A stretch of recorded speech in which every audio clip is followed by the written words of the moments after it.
नमस्कार दोस्तों।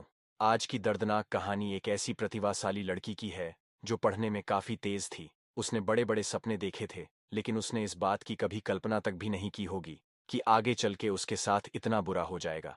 तो दोस्तों, आइए जानते हैं इस दर्दनाक घटना की पूरी कहानी। कहानी की शुरुआत होती है कर्नाटक से। कर्नाटक राज्य में एक जिला पड़ता है जिसका नाम राजनपुर है, और इसी जिले में एक हिडिंबा नाम का एक गांव है जहां पर ममता नाम की एक लड़की अपनी परिवार के साथ रहती थी। ममता के बारे में कहे तो वह एक प्रतिभाशाली और कभी भी बुरी संगति नहीं करने वाली लड़की है। वह सिर्फ अपने काम से काम रखती थी। ममता का सिर्फ एक ही मकसद था कि वह पढ़ लिख कर बहुत आगे जाए, और इसलिए वह पढ़ाई को लेकर हमेशा काफी सीरियस रहती थी। घर के हालात इतने अच्छे ना होने की वजह से वह और उसके घर वाले हमेशा काफी परेशानी में रहते थे। मगर ममता को अब समझ में आ चुका था कि बिना मेहनत के इनसे बाहर निकलना मुश्किल है। तो इसलिए वह सोचती है कि अब वह पढ़ाई में जी जान लगा देगी और कुछ लायक बनकर अपने घर के हालातों को सुधार कर ही रहेगी। हालांकि वह बिल्कुल ऐसा ही करती है। राजनपुर जिले के कुंडापुर के पास बिंदुर के एक गवर्नमेंट कॉलेज में ममता अपना एडमिशन करवाती है। एडमिशन के बाद उसे रोज कॉलेज जाना पड़ता था। कॉलेज उसके घर से करीब 5 किलोमीटर की दूरी पर था। ममता के पास कॉलेज जाने के लिए कोई साधन नहीं था, तो इसलिए वह अपने घर से साइकिल से ही 5 किलोमीटर की दूरी तय कर कॉलेज जाया करती थी। घर की गरीबी से वह बिल्कुल तंग आ चुकी थी और उसने पढ़ाई में जी जान लगा दिया था। पढ़ाई को लेकर उसको जुनून सवार था। उसे उसकी गरीबी ही उसे हर पल पढ़ने के लिए मोटिवेट करती थी। उसका सपना था कि वह पढ़ लिख कर कोई अच्छी सी नौकरी करेगी, क्योंकि उसी की बदौलत वह अपने घर के हालातों को सुधार सकती है। ममता की मैच्योरिटी और अच्छे गुण देखकर उसकी पड़ोसी भी उसे से बहुत प्रभावित थे। ममता सुबह 8 बजे अपने घर से कॉलेज के लिए निकल जाती थी और शाम 5 बजे तक वापस घर आ जाती थी। हर रोज वह समय से पहले कॉलेज पहुंच जाती थी और समय से घर भी आ जाती थी। लेकिन उसने कभी सपने में भी नहीं सोचा होगा कि आगे जो समय आने वाला है वह उसके साथ बेहद खतरनाक साबित होगा। 17 जून साल 2015 की बात है। ममता रोज की तरह सुबह लगभग 8 बजे अपने घर से कॉलेज जाने की बात कहकर अपना बैग, पानी की बोतल और छाता लेकर निकलती है। लेकिन शाम को काफी देर हो जाती है, मगर ममता अभी तक घर नहीं पहुंचती है। काफी देर हो जाने के बाद घर वाले परेशान हो जाते हैं कि वह अभी तक घर क्यों नहीं आई। उसके माता पिता जब ममता की दो सहेलियों को फोन करके पूछते हैं तो वह दोनों कहते हैं कि अंकल, क्या अभी तक ममता घर नहीं पहुंची? ऐसा कैसे हो सकता है? हमारे घर तक तो अक्षता हमारे साथ ही आई, और फिर यहां से वह अपने घर की तरफ तो ही जा रही थी। उसे तो अब तक घर पहुंच जाना चाहिए था। अब यह सब सुनकर उसके घर वाले और भी काफी परेशान हो गए थे कि आखिर वह बिन बताए कहाँ चली गई। उनकी परेशानी का मुख्य कारण तो यह भी था कि ममता जिस रास्ते से होकर अपने घर आती थी वो रास्ता एक बड़े जंगल के बीच से होकर गुजरता था। तो ममता के घर वालों को यह भी डर सताने लगा था कि कहीं ममता के साथ कुछ हो तो नहीं ना गया। हालांकि दोस्तों, ममता के साथ आगे चलकर कुछ ऐसा ही होता है। शाम का समय था, करीब 6:30 हो रहे थे।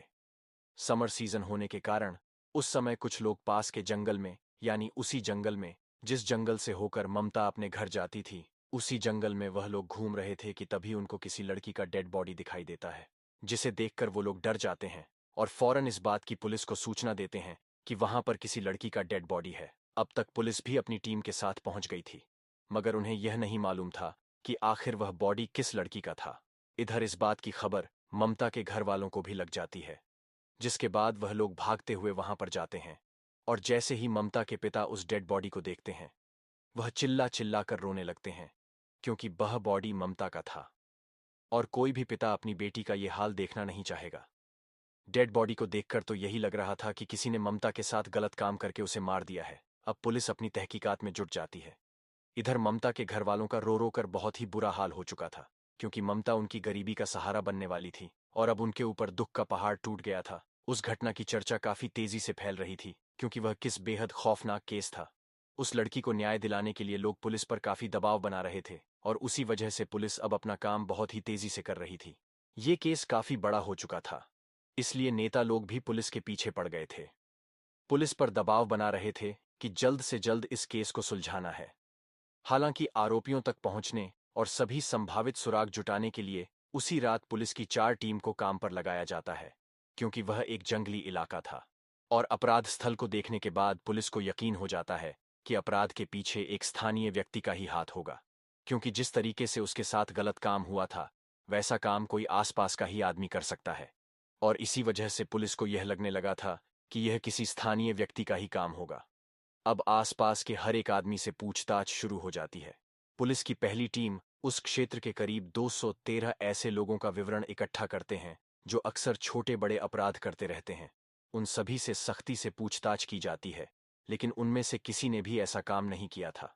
पुलिस की दूसरी टीम करीब 117 मजदूरों से पूछताछ करती है जो अलग अलग प्रदेश से आकर वहां पर काम करते थे, लेकिन उनसे भी कोई जानकारी हाथ नहीं लगती है। पुलिस की तीसरी टीम सभी गांव के रहने वाले लोगों से पूछताछ करती है कि कहीं किसी ने ममता के साथ कुछ गलत होते हुए या फिर कुछ ऐसी चीज देखी है जो ममता की कातिल तक पहुंचने में पुलिस की मदद कर सके, मगर उनसे भी कुछ पता नहीं चलता है। और इधर जब पुलिस की चौथी टीम कुछ दूर के लोगों से पूछताछ करते हैं तो उनके हाथ कुछ सबूत लगता है। दरअसल कुछ लोग पुलिस से कहते हैं कि एक लड़का है जिसका नाम है सुनील, जो ऐसा काम कर सकता है, क्योंकि उसने अभी कुछ दिन पहले ही एक लड़की के साथ छेड़छाड़ की थी और इस मामले में उसकी लोगों ने पिटाई भी की थी। अब एक बार जरूर उस लड़के को रिमांड पर लीजिए, हो सकता है कि आपको कुछ सबूत हाथ लग जाए। अब इसके बाद पुलिस उस लड़के यानी सुनील के घर जाती है जिसका घर शांतिनगर में था। घर जाने पर वह तो नहीं था, लेकिन उसके चाचा का लड़का करण मिलता है। पुलिस करण से पूछताछ करती है तो वह कहता है कि नहीं, सुनील ऐसा काम नहीं कर सकता है। वह तो 17 तारीख को, यानी जिस दिन वह घटना हुई है, उस दिन सुनील मेरे साथ था और हम दोनों आईटीआई में एडमिशन करवाने गए हुए थे। अगर आपको विश्वास ना हो तो आप वहां पर पूछ सकते हैं। दोस्तों, इतना सुनकर पुलिस सचमुच में आईटीआई कॉलेज चली जाती है और वहां पर पता लगाते हैं कि क्या सुनील उस दिन यहां पर एडमिशन के लिए आया था। तो वहां पर पता चलता है कि सुनील झूठ बोल रहा था, क्योंकि सुनील एडमिशन के लिए नहीं गया था, सिर्फ बस अकेला करण ही गया था। इसके बाद पुलिस को कुछ गड़बड़ लगता है। वह फौरन ही करण के पास जाती है और उसे सख्ती से पूछताछ करती है कि बताओ, इस समय सुनील है कहां पर और तुमने हमसे झूठ क्यों बोला। फिर उसके बाद अक्षय की मदद से सुनील को पकड़ लिया जाता है और फिर सुनील से पूछताछ की जाती है। पहले तो सुनील कुछ भी नहीं बता रहा था, लेकिन जब पुलिस उसका मेडिकल करवाती है तो उसमें पता चल जाता है कि सुनील ने ही ममता के साथ दुर्व्यवहार किया था। और फिर इसके बाद जब उसके साथ सख्ती से पूछताछ की गई तो उसने जो कहानी सुनाई उसे सुनकर आपके रोंगटे खड़े हो जाएंगे। उस दिन जब ममता कॉलेज से घर जा रही थी तो रास्ते में, जैसा कि आपको पहले ही बताया था, एक जंगल पड़ता है और उस जंगली रास्ते में सुनील उस दिन अकेला था और ममता का इंतजार कर रहा था, क्योंकि सुनील ममता से प्यार का इजहार करना चाहता था और उसने यह तय कर लिया था कि आज प्रोपोज करके ही मानेगा। फिर जैसे ही जब ममता कॉलेज से घर आ रही थी तो उस जंगली रास्ते में सुनील ममता से प्यार का इजहार करता है, लेकिन ममता साफ साफ मना कर देता है और घर की तरफ जाने लगता है। लेकिन सुनील उसकी पीछा करती है।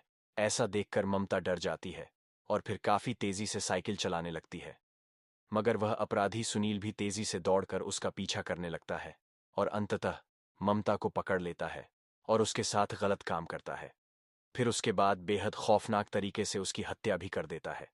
हत्या के बाद सुनील वहां से फरार हो जाता है और फिर घर जाकर अपने चाचा के लड़के करण से कहता है कि अगर कोई मेरे बारे में पूछेगा कि मैं 17 जून को कहा था तो कह देना कि मैं तुम्हारे साथ आईटीआई में एडमिशन के लिए गया था। लेकिन कातिल कितना भी सातिर क्यों ना हो, उसका जुर्म पकड़ा ही जाता है। अब आगे अदालत में सुनील को उम्र कैद की सजा सुनाई जाती है और इसी के साथ करण को भी 5 साल की सजा होता है, क्योंकि वह कातिल का साथ दिया था चाहे कैसे भी। लेकिन दोस्तों, एक ऐसी क्राइम जिसका कातिल के बारे में 70 साल बाद भी कुछ पता नहीं चल पाया है, ऊपर में दिए गए लिंक पर क्लिक करके आप वह वीडियो देख सकते हो।